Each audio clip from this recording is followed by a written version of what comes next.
Good morning. I believe that we are live. Let me check with here. Let's see. I think we're live now. Let's go. Go live. Go live. Here we go.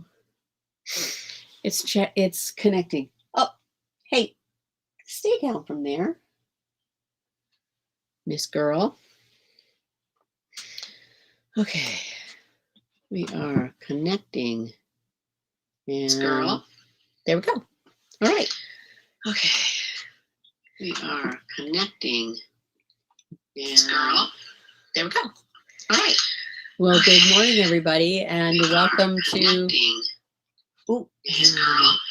there we go. All right. Well, good morning, everybody, and I had to turn the other one off.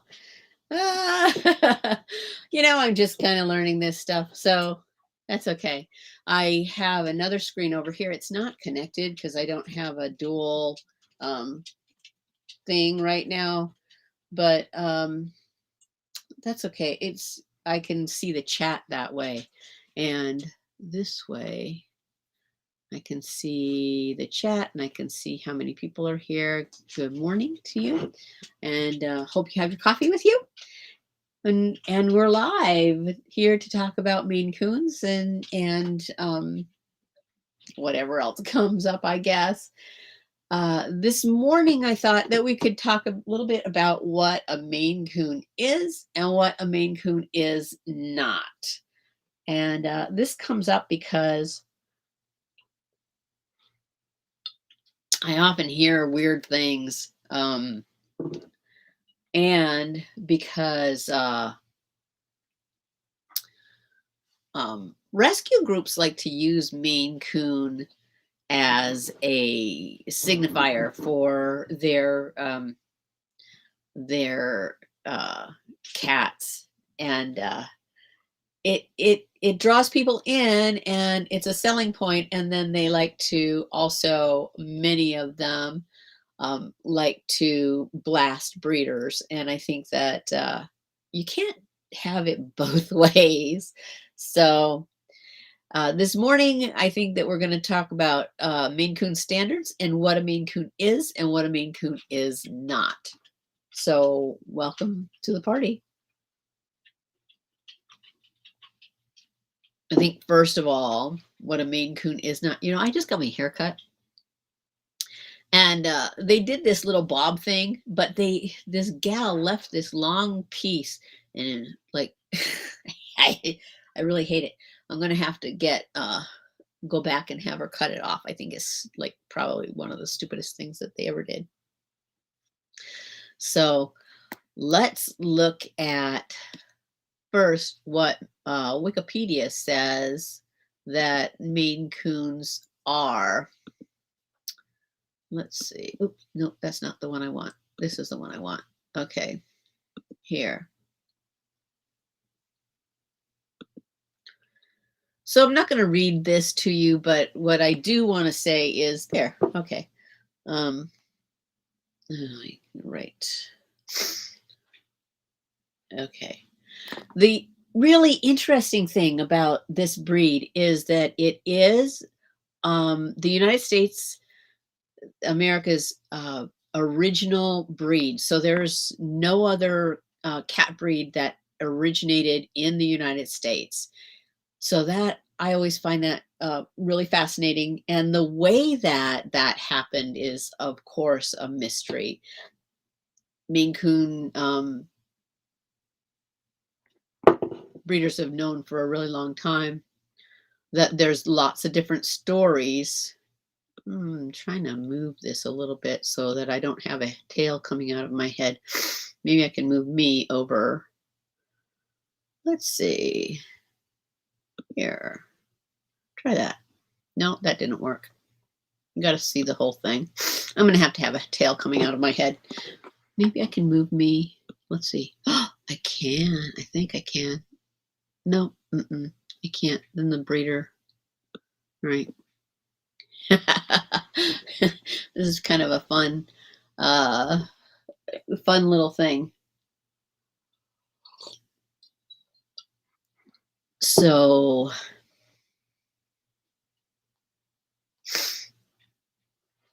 let me see.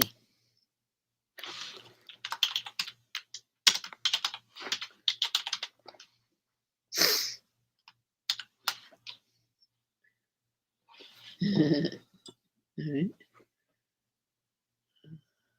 Morning. And let's see. I'm trying to, oh, look at that. That's me. And normally I do this at 8:30 on Sunday mornings. And I think that we're going to have to switch to Saturday at around 8:30 or so, because as of next week, I will be probably working on Sundays again. And I say probably because I'm not actually committed to it yet. As a person, I'm not really committed to it yet. Okay, here we go. And here we go. There we go. Okay. All right.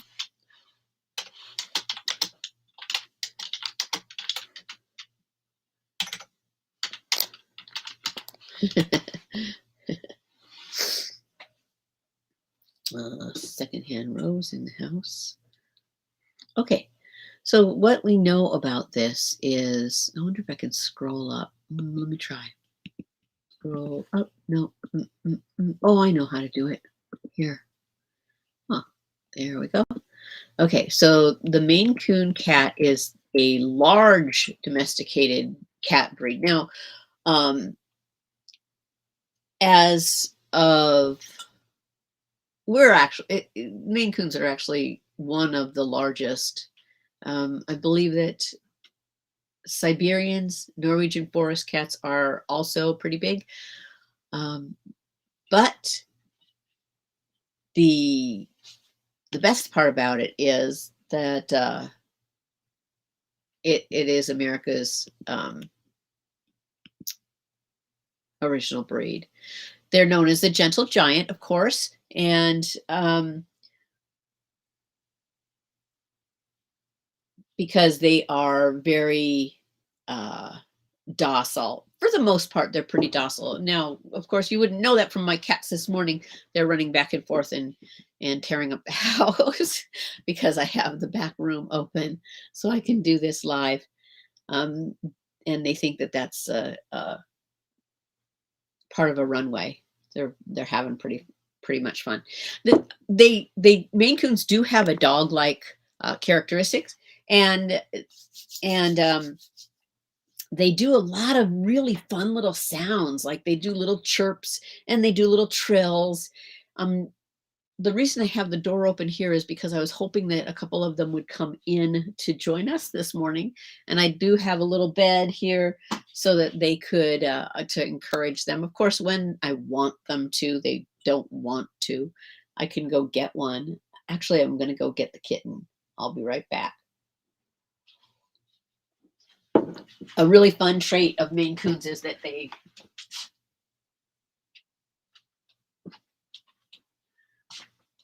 have a really big fluffiness to them. Hey, what are you doing? Where's the baby? Look at you. What you doing? You want to come visit? You want to come visit? Good job. I don't know where the baby was. You're silly. You're silly.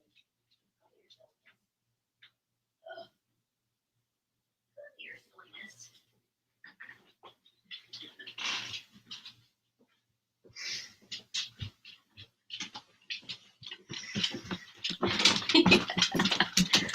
All right. What? That's Rose. Okay. Hey, am I back here? Where am I? There we go. Look.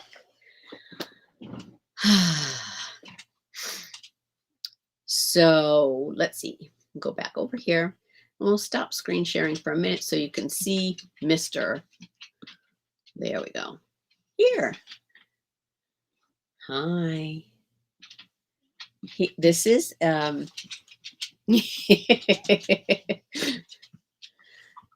this is a how old are you now?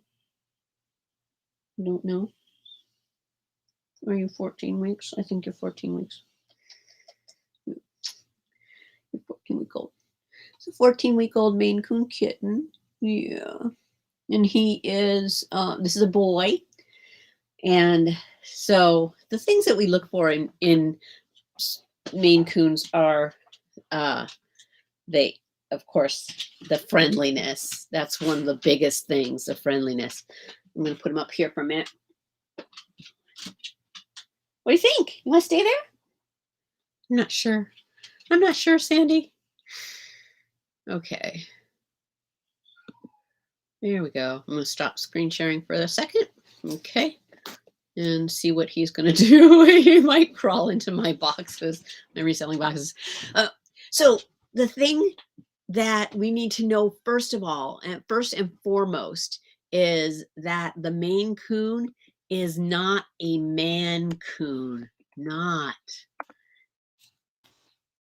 a man coon. Not a man coon. And it is also not a main, like a mainline or mainstream or anything like that. Maine Coon. Not. So those are good things to know right away. Not. And it seems that my little counter is not working very well because I do see that other people are in the house. So yeah. What you doing, little boy? What you doing? Come here. Come on.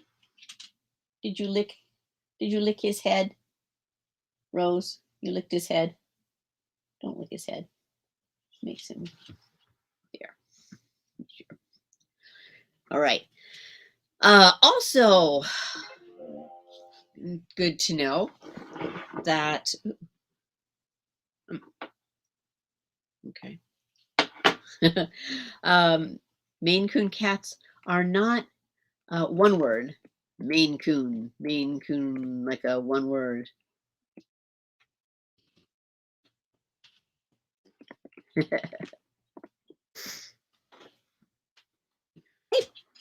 You're standing on the. Okay, look how pretty you are in the sunlight. Yeah. Of course, you also have all sorts of dust all over you because you've been underneath stuff. Okay. Ah! Don't step on the computer. There. Hi. Oh, guess what? That's really funny. Okay. I want to see. How do I do that? Okay. No. Okay. So those are things to know. It's not a man coon, and you can correct people who say so. It's not a Maine without the E, and it's not one whole word. It's not a contraction. Maine Coon. It's not Maine Coon. The breed is called Maine, like the state. Oopsie. There we go.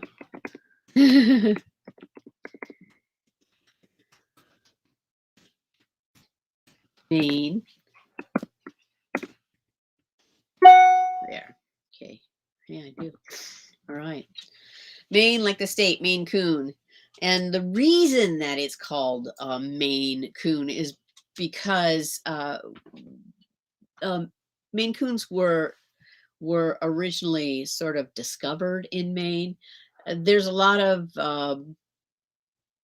questionable questions about how that happened. There's a lot of different stories. One of them is that that Marie Antoinette was fleeing for her life, and she had a captain that was going to come to America. The boat was going to come to America, and Marie Antoinette had Persian cats, and she put her Persian cats on this captain's boat, and she was fleeing to get to the captain's boat, and she was caught. And of course, we know the outcome of Marie Antoinette's story, but her cats remained on that boat and came to the US. And of course, the East Coast is where most settlers settled. And apparently, there's really some fuzziness, but the cats were let off the boat and bred with the local cats. And about 50 years later, they found this cat in the wild, and they called it a Maine Coon. That's one story. Another story is that, and this is a little bit more trackable, although the Marie Antoinette story is interesting. This is a little bit more trackable. When our ancestors came across the Bering Strait, they brought cats with them to keep the vermin out of their grains and things like that. So, and this has some validity to it. There's bones that were discovered that were buried in a way that people would bury a cherished pet or something like that, right around the border of Canada. Some ancient bones were found, and of a big cat. And then when the then Native Americans came and settled in that upper part of the United States, they had these cats. And when the Europeans came over from various countries, they found this large cat that was keeping vermin out of the Native Americans' grain and stuff like that. And that's how Maine Coons were found, and it was in Maine, the state, which is why the breed is called Maine Coon. And also, the original color was sort of, which is why I have this. The original color that is associated with Maine Coons is this brown tabby. So, yeah. So I'm watching the kitten run back and forth. I just don't want him to run over the cords and stuff like that. So the original color that was most accepted when the Maine Coons were discovered was this brown tabby that looked a lot like a raccoon, which is the other piece of it. So there are myths that the Maine Coon is a part raccoon, and that, of course, is a myth. It's not. It's not true. It's interesting, but you would never be able to have two breeds that would be able to breed and come up with something else. It just didn't happen that way. It is a myth. So I think part of the charm of the Maine Coon is that it's just steeped in this kind of history and our own history. That's what is so amazing about it, that you know it kind of combines everybody that was here, the Native American population when the Europeans came over, and it combines and kind of makes joins together these two groups that came, either were here or came here, and brings this history into both of the groups. And the Maine Coon touches in a very mythical way and on both groups, and also touches a lot of our imagination because the story touches on some of our originations of coming, or the white European Americans coming over, or white Europeans, they weren't Americans at the time, coming over from other countries and coming in and settling in this country. Um, so it's kind of fascinating. And I think that the Maine Coon is so fascinating to people because of this. It's sort of connected with our history and our love um, of our own heritage. And I think that that is probably why the Maine Coon breed itself is so popular. So getting back to, so now that we know what the Maine Coon is not, let's look at the CFA standard and see what the Maine Coon is.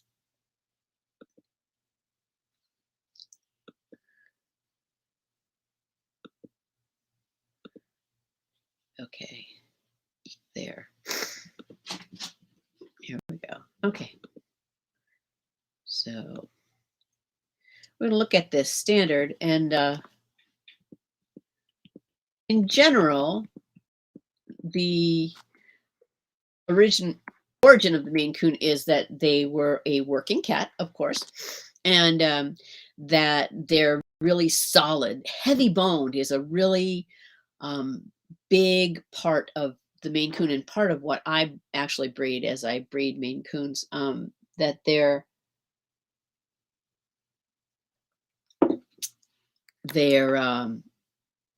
coat is a shaggy coat. It's not long all over. It's supposed to be short on the shoulders, and then it's shaggy underneath the all the places that they get mats.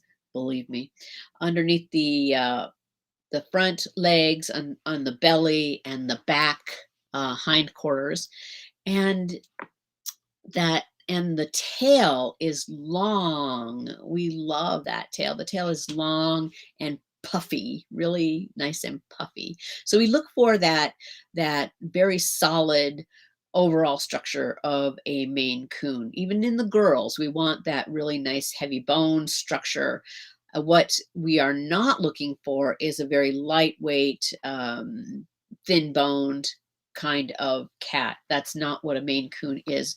Maine Coon was originally, like I said, was a working cat, and was brought in to the Madison Square Gardens as this kind of like, here's my, working cat. He's been working around, and he's solid, and he's rugged, and he can survive in harsher climates. And the little tips on his ears are actually there to help keep frostbite from the tips of the ears. It doesn't completely work if they're outside for in harsh weather, but it helps that. And as well as the toe feathers, it helps keep the frostbite from the pads, the delicate pads. So the head shape. Now, I love Maine Coon head shapes, and this is one of the things that has been really messed with a lot, and as well as the boning, which is, some people are really liking that long, lanky look, and some breeders who don't care about the breed standard are kind of heading toward what people are liking instead. But that's going to actually be detrimental to the Maine Coon breed, and has been detrimental to the Maine Coon breed in both the short term right now and in the long term, because like I said before, we've seen what happened to the Persian, and we don't want that to happen to Maine Coon, which is kind of why I started doing these live chats. I mean, I don't know very much at all, and I do know that that this is really important to me, that this is part of my passion. So let's get back to the head type for a minute. And then I just want to, we're not going to go over colors or anything like that today. We're just going to kind of go over the head type. And I'm going to see if I can grab my girl that is wandering around. Hey, come here for a minute. Come here for a minute. Come here for a minute. Can I grab you? Or can I grab you? Hey, hey, hey, hey, hey, hey, hey, hey, hey, hey, hey. Come here. You want to come in? Come on.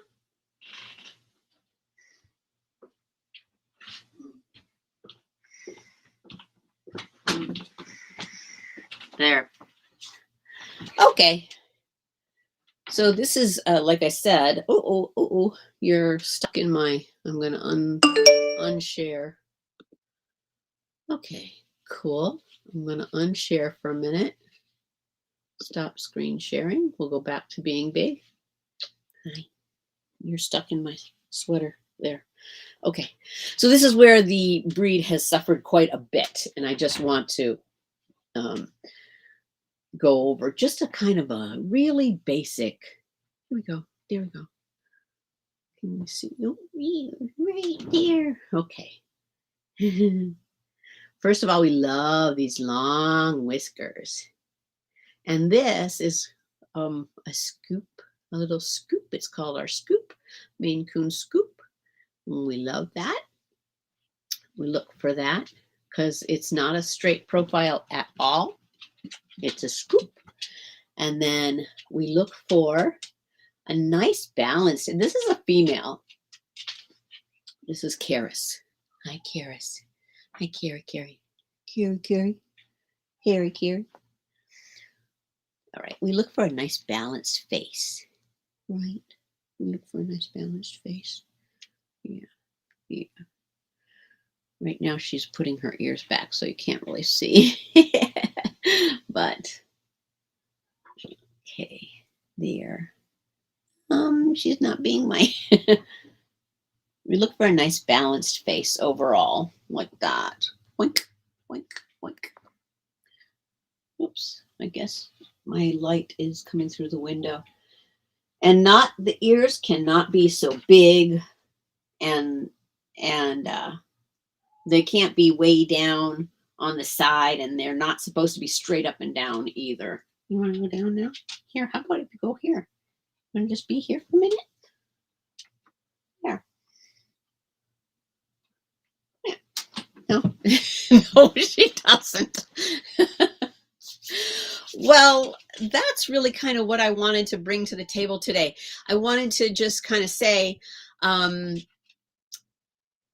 in the main thing, that it is not a man coon, it is not a Maine Coon, and it is not Maine like the main thing. The breed is called a Maine Coon, and it does have a standard. You can't get a Maine Coon at a shelter, no matter what the shelter says, unless they have papers. The only way that it is a real Maine Coon is if it is registered in one of our registering associations, and there are several different registering associations. I work with both TICA and the CFA. There's FIFE. I guess I actually work with FIFE too, because I've gotten some cats from the Netherlands and Greece. And so, and there's a couple other organizations that are worldwide, but a Maine Coon is not a shelter cat. There's a very slim chance that someone is going to let their purebred Maine Coon unneutered go outside and breed with street cats so that you get a part Maine Coon at a shelter. I know that is always a hope, but there are rescue organizations that you can go to. Maine Coon, the Maine Coon Rescue is part of the CFA, and TICA has a Maine Coon Rescue. You can find a Maine Coon Rescue on Facebook as well, and you can go both the CFA and to TICA and find their rescue organizations, so that you can, if you want to, sign up to be somebody that gets a Maine Coon from a valid rescue organization, and then you have a valid real Maine Coon. Um, if if you want that I had 3 thoughts going through my head at the same time. If you do want that to happen, you can, like I said, go to the website for both TICA or CFA and find their rescue organizations so that you can sign up and be a part of getting a Maine Coon from a rescue. The places that these Maine Coons come from when they are part of the Maine Coon rescue are either people who have passed away who um, call the breed association and say, "Hey, I have a Maine Coon. I can't keep it. You know, my mom passed, my dad passed, whatever, one of those places, and they can't find the original breeder, or uh, there is something that happens within the association, and they find a couple of cats." Um, so there you have it. I have just that really brief synopsis today of what a Maine Coon is and what a Maine Coon is not. I hope you enjoyed having coffee with me this morning and enjoyed this little chat. Please like it and please share. I know that I'm still working on the technical parts of it. It's not smooth, it's not wonderful, but it is what I have right now, and I'm enjoying talking about cats. So next week, I'm hoping that I'm going to have a guest again, and we will talk about different breed standards, I think. I don't know. Let me know what you want to talk about. All right. I'll see you then. Bye.